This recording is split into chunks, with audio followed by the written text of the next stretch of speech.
बिस्मिल्लाहिर्रहमानिर्रहीम। आप देख रहे हैं मेरा यूट्यूब चैनल और फेसबुक पेज लीगल लीगल्स। बात करेंगे सरकार बनाम मुबैना ज़हीर गैंग के मुकदमे से मुतल्लिक। और आपने कुछ देर पहले ये डिटेल देख ली होगी, बाबर सलीम ने आपके साथ शेयर की है। चलान से मुतल्लिक कुछ चीज़ें थी जो हम जिसको एक प्लान था कि जिसको आज ही के दिन डिस्क्लोज किया जाए जब तक प्रोसिक्यूशन का माइंड क्लियर ना हो जाए। चलान पुलिस की तरफ से पेश कर दिया गया था। जिस तरह हमने कल के दिन में आपको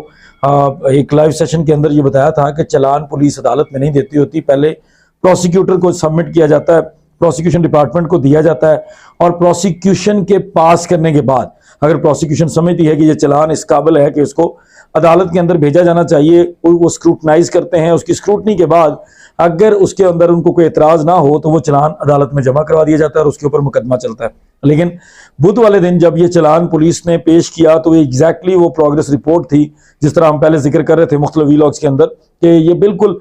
उसी काइंड का जो प्रोग्रेस रिपोर्ट थी उसके ऊपर से सिर्फ उसका टाइटल चेंज कर दिया और उसके ऊपर लिख दिया कि ये चलान है ज़ेर दफ़ा 173 और वो तकरीबन सारी सेम चीज़ें लिखकर चलान बनाकर प्रोसिक्यूशन को सबमिट कर दिया गया, जिसके ऊपर आज के दिन प्रोसिक्यूशन की तरफ से एतराज़ लगा दिया गया है जो आज आपके सामने रखना ज़रूरी है। सुबह सिंध हाईकोर्ट के अंदर जिस तरह से कॉन्स्टिट्यूशनल पिटीशन दायर की गई थी, उसके बाद आज के दिन जो बड़ी डेवलपमेंट हुई है वो ये है, सिंध का जो प्रोसिक्यूशन डिपार्टमेंट है, जो प्रोसिक्यूटर साहब हैं जिनके थ्रू होकर ये सईद रिंद का चलान जो है वो अदालत के अंदर जाना था, उन्होंने सईद रिंद के जो चलान है उसके ऊपर सवालिया निशान उठा दिया है। कौन कौन सी चीज़ों के ऊपर उनका एतराज़ है वो भी मैं आपके सामने रखता हूं, लेकिन उससे पहले आपके लिए जिस तरह हमने पहले ये बताया था कि ये मुकदमा है क्या, इस मुकदमे में जो दफात प्रोग्रेस रिपोर्ट के अंदर थी उनकी हद तक कितनी सजा है और जिन दफात की हम बात कर रहे हैं या प्रोसिक्यूशन बात कर रही है अब कि जिन दफात को शामिल किया जाना चाहिए वो क्या है, इनके ऊपर बात कर लेते हैं।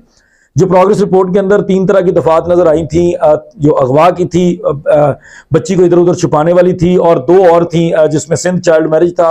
और ह्यूमन ट्रैफिकिंग का कानून था। तो इसको समझा जा रहा था, मतलब बज़ाहिर ये लग रहा था कि ये मुकदमा शायद हल्का है। मैं बार बार अपने वीलॉग्स के अंदर इस चीज़ के ऊपर जोर दे चुका हूँ शुरू दिन से कि 363 जो है वो 7 साल सजा वाला मुकदमा है, नॉन बेलेबल है, सुलह नहीं हो सकती और बड़ा संगीन किस्म का है। 7 साल की सजा का मुकदमा छोटा नहीं होता। उसके अलावा जो आपका ह्यूमन ट्रैफिकिंग का और चाइल्ड मैरिज का है वो भी नॉन बेलेबल ऑफेंसेस हैं, उनमें सजा उतनी ज्यादा नहीं है, 7 नहीं है, 3-3 साल वाले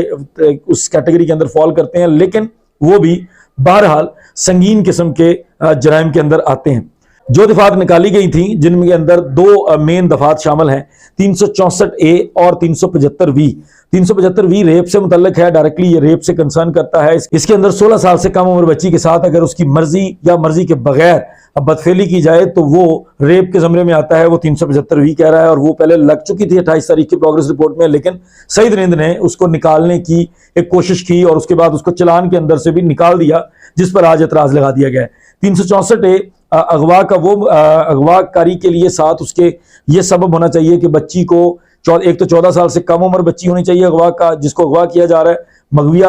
और उसके अलावा उसके अंदर ये होना चाहिए कि वो किसी ऐसे मकसद से जिससे बच्ची को नुकसान पहुंचाया जाए, वो जानी भी हो सकता है, जिस्मानी भी हो सकता है, किसी भी तरह का नुकसान पहुंचाने की नीयत से जब अगवा किया जाता है तो वो आपका 364A के ज़मरे में आता है। इन दोनों दफात को पुलिस ने अपनी चालाकी से, पुलिस ने अपनी बेईमानी से, पुलिस ने अपनी नाहली से निकाल दिया था, जिसको आज जब प्रोसिक्यूटर साहब ने वो चलान वापस कर दिया है पुलिस को, तो ये उनके रिमार्क्स थे कि आप ये दफात नहीं निकाल सकते, आपको ये दफात लगानी पड़ेंगी। खासकर 364A के बारे में उनका ये कहना है कि 364A वो दफा है, वो ऑफेंस है जो इस FIR के अंदर पहले दिन लगा था। तो पहले दिन से लगने वाली FIR की दफात को आप नहीं निकाल सकते, आपको उसके लिए बहुत सॉलिड रीजन चाहिए जो आप रीजन नहीं दे रहे।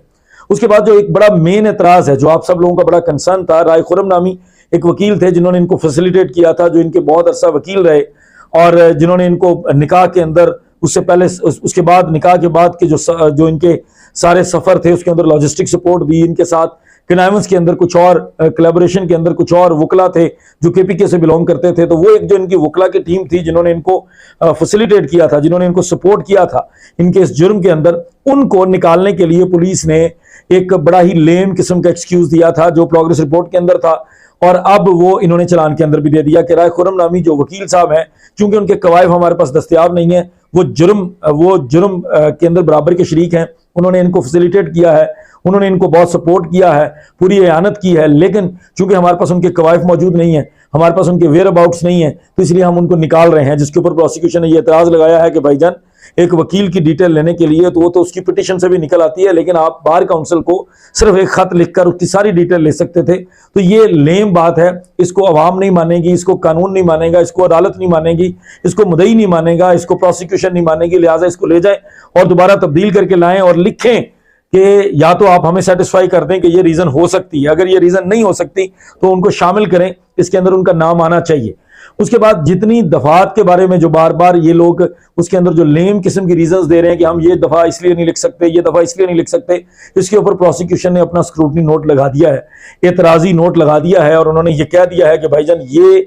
दफात आपको शामिल करनी पड़ेगी। अब ये चीज डिस्कस कर लेते हैं कि उस मुकदमे की हालत उससे पहले इन दफात के बगैर अगर प्रोसिक्यूशन की बात नहीं मानी जाती और पुलिस प्रोसिक्यूशन को इन्फ्लुएंस कर देती है, बाईपास कर लेती है, जो कि कानूनी तौर पर नहीं कर सकती, अगर गैर कानूनी तरीके से ये किसी तरह से उस प्रोसिक्यूटर को हटा देते हैं, प्रोसिक्यूटर के ऊपर प्रेशर डाल देते हैं, जो कि हमने जिस तरह प्रोसिक्यूशन के बारे में अपने वीलॉग्स के अंदर बात की है, जो हमें लग रहा है कि प्रोसिक्यूशन जाग गई है और उन्होंने अपनी जिम्मेदारी का एहसास किया है और उन्होंने अपनी जिम्मेदारी और अपनी जो उनके पास इख्तियारात थे उन इख्तियारात का इस्तेमाल करते हुए उन्होंने ये जो एक अच्छा काम किया है, अगर तो उनको किसी प्रेशर से, किसी इन्फ्लुएंस से, किसी दबाव से इस अच्छा काम करने से या अपना फर्ज सर अंजाम देने से रोकने के तरीके से पुलिस निकल सकती है, तो शायद ये मुमकिन है कि यही 3 दफात या 4 दफात जो रह गई हैं वो रहें। और ये जो संगीन किस्म के जराइम की 2 दफात हैं जिसके अंदर 364A और 375V है, वो अगर उसके अंदर शामिल नहीं की जाती तो फिर मुकदमे की जो हालत बनती है, पहले तो वो डिस्कस कर लेते हैं कि अगर ये पुलिस कामयाब हो जाती है प्रोसिक्यूशन को साइड पे करके या प्रोसिक्यूशन को कन्विंस करके किसी भी तरह से दबाव से या जैसे भी, क्योंकि अब तक प्रोसिक्यूशन कन्विंस नहीं है, प्रोसिक्यूशन ने अपना इख्तिलाफी नोट दे दिया है, जो हम देख चुके हैं कि इख्तिलाफी नोट जिस तरह से आया वो बाबर सलीम ने आपके सामने रख दिया है कि वो इख्तिलाफी नोट के अंदर ये बता चुके हैं कि इससे तो हम सेटिस्फाइड नहीं है, ये चलान हम अदालत के अंदर आगे नहीं लेकर जाएंगे, हमारी तो ये क्लियर डिमांड है कि आप इसको जाकर बेहतर करके लाएं। लेकिन अगर इसको आगे ले चलते हैं फिर भी इसके बावजूद प्रोसिक्यूशन के ऊपर कोई प्रेशर आ जाता है, मैनेज हो जाती है प्रोसिक्यूशन, तो सूरत हाल क्या है कि ये 7 साल तक की सजा वाला मुकदमा रहेगा। 363 नॉन बेलेबल है, मैं अगेन कह रहा हूं, नाकाबिले जमानत है, नाकाबिले सुलह है, नाकाबिले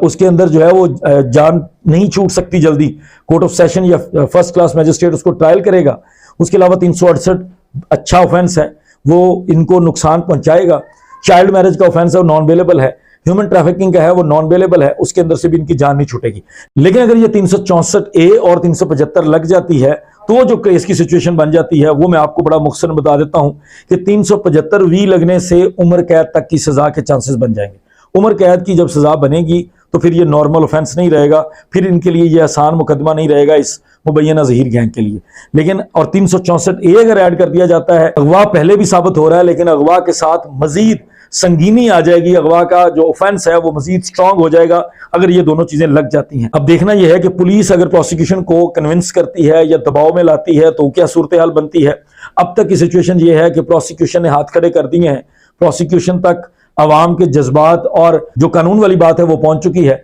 और उम्मीद ये की जा रही है कि प्रोसिक्यूशन अपने इस स्टांस के ऊपर कायम रहेगी और ये चलान इन लोगों को सिर्फ 7 साल तक की दफात के साथ नहीं बल्कि इनको उम्र कैद तक की दफात के साथ जमा करवाना पड़ेगा। जैसे ही कोई फर्दर अपडेट आती है, कुछ चीज़ें अगेन जैसे मैंने आपको पहले कहा था कुछ चीज़ें हैं हमारी जो पाइपलाइन में चल रही हैं, जैसे ही फर्दर कोई डिटेल आती है वो आपके साथ ज़रूर शेयर करेंगे। तब तक इजाज़त दीजिए, बहुत शुक्रिया, अस्सलाम वालेकुम।